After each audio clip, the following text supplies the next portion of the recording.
If you want to scale up your reselling business, then you're going to need to make the most out of the resources that you currently have. One constraint I had while trying to go from 0 to 6 figures was that I had a really hard time sourcing enough quality items that sold quickly and for enough money. I no longer have that issue because of the strategies that I'm going to share with you today, but it's a pretty common problem for a lot of resellers. You can't find profitable items in your area. And especially as you scale, there's only so much available to you.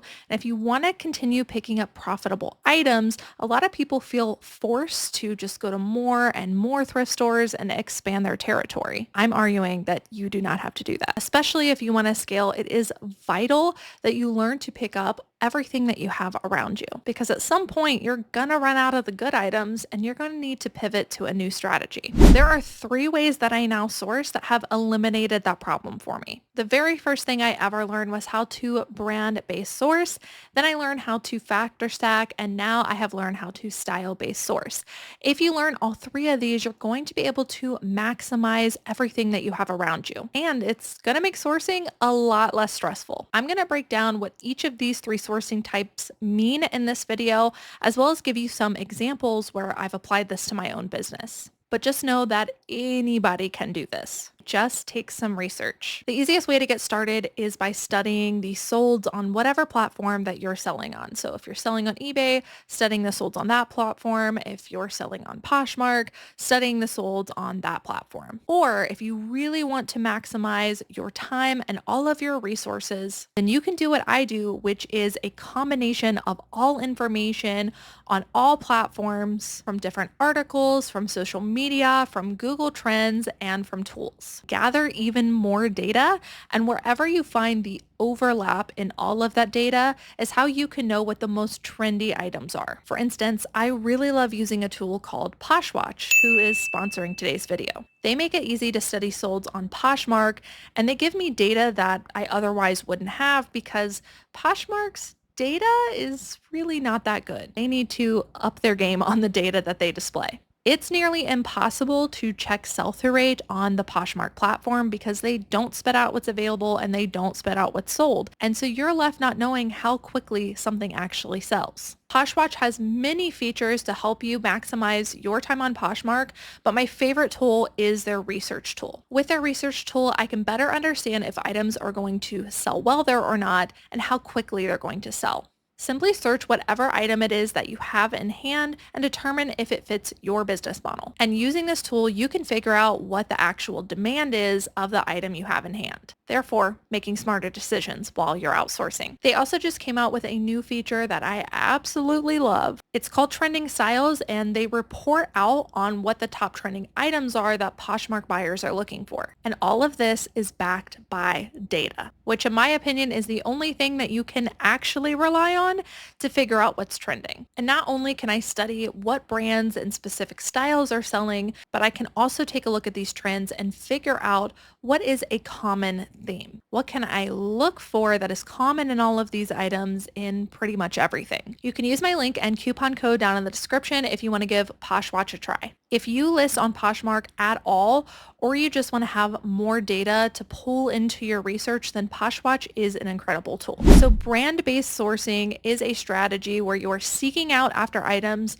solely because the brand is trending. For instance, a lot of brands as a whole have a really great sell-through rate. I have a running BOLO list with hundreds of brands that I have to vet every single week for the mentorship group. And although I really love both factor stacking and style-based sourcing, brand-based sourcing is still vital in my business. And so I'm constantly checking the sell-through rate of brands as a whole. Vuori would be an example of a brand that generally has a great sell-through rate, and so most things that you find in this brand are going to sell. And here's a couple of examples of some brand-based sell-through rate sales that I've had.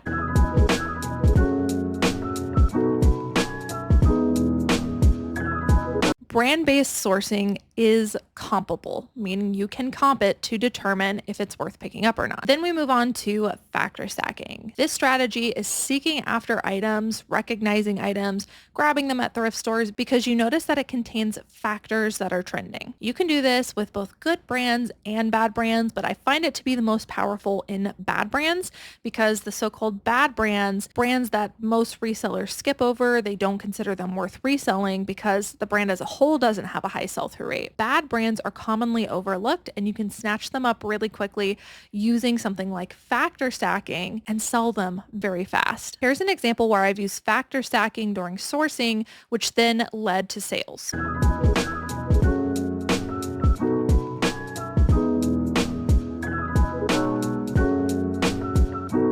Factor stacking is also compable. So for instance, if I know the exact style of an item, such as an airy lumberjane waffle shirt, or if I just search airy waffle shirt, maybe I don't know the style, I'm able to easily check sell-through rate and look at recent solds to see what items like that are going for. Similarly, Seven Diamonds as a whole is not a great brand with a great sell-through rate, but if I come across a Seven Diamonds four-way stretch shirt where the exact style is there, or maybe I just look up stretch shirt, I'm going to be able to easily see clean data, things that look similar to mine, determine a sell-through rate, and determine how much things can actually sell for. Both of these examples, by the way, the airy lumberjane waffle shirt and then a Seven Diamonds men's four-way stretch shirt, are both examples of a bolo in a bad brand. So the brand as a whole does not have a great sell-through rate, and so most people pass over them.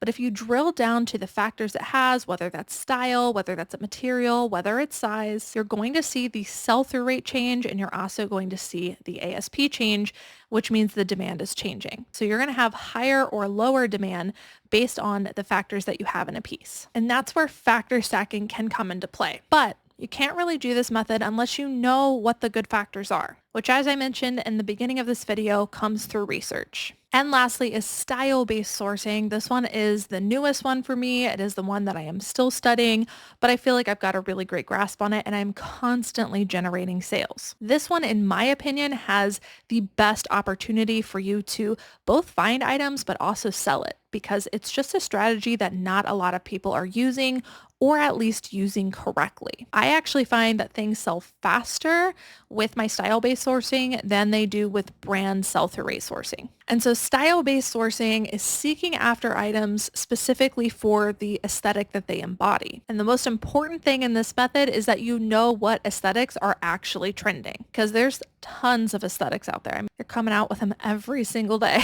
But just because something might be bohemian or something might be Western does not mean that either one of those aesthetics are trending and is likely to sell. And so you really have to keep your thumb on what's actually trending, not only in the aesthetic, but also combo factor stacking and know what factors within that aesthetic really increase or decrease value. As I mentioned, this is probably the most powerful one, the one where I saw a huge major shift in my business, in my sales, and how easy it was to source. And that is because you can apply this in literally any brand. Now, if you have a better brand in a trending aesthetic with great factors, that's even better. But style-based sourcing is so powerful because you can do it in pretty much anything. In fact, I'm selling a ton of unbranded items. Here's just a few examples.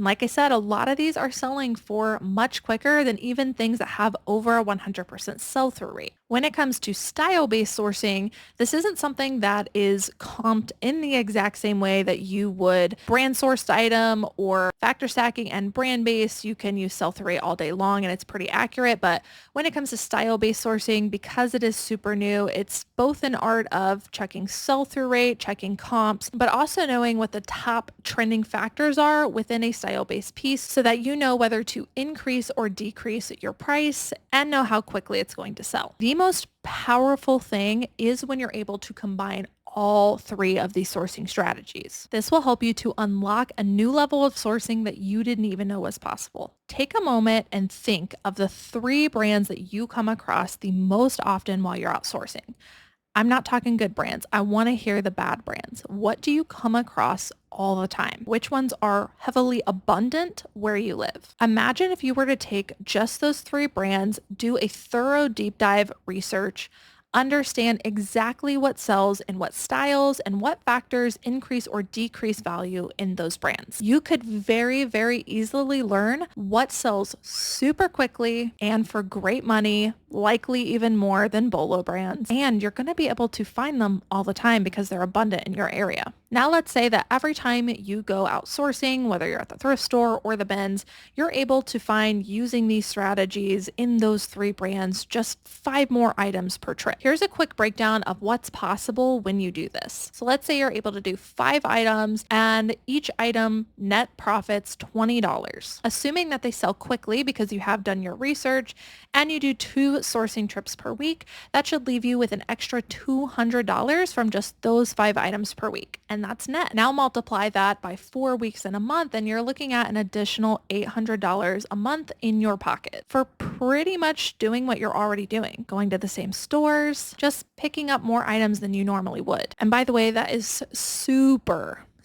conservative. I have been able almost every single time I go sourcing to completely fill up an entire cart using these 3 strategies. And it's because I'm no longer constrained by only looking for the good brands. And you're not going to have to go looking very hard for these items because, like I said, you're already there. You're just currently walking right by them. If you want to learn how to do all 3 of these things for just $50 a month, you'll get access to the reseller community that I co-founded. And it teaches you everything that you need to know. Plus, we even have a Bolo list of over 800 brands to look for. Plus trend reports that I personally do every single month where I do all of the research for you and I report out on what factors are trending and also what aesthetics are trending. With all 3 bases covered, you'll be right on track to multiplying your sales. The link for Resellers Edge University is down below if you want to fast track today. Thank you guys so much for watching and I will see you in the next one. Bye.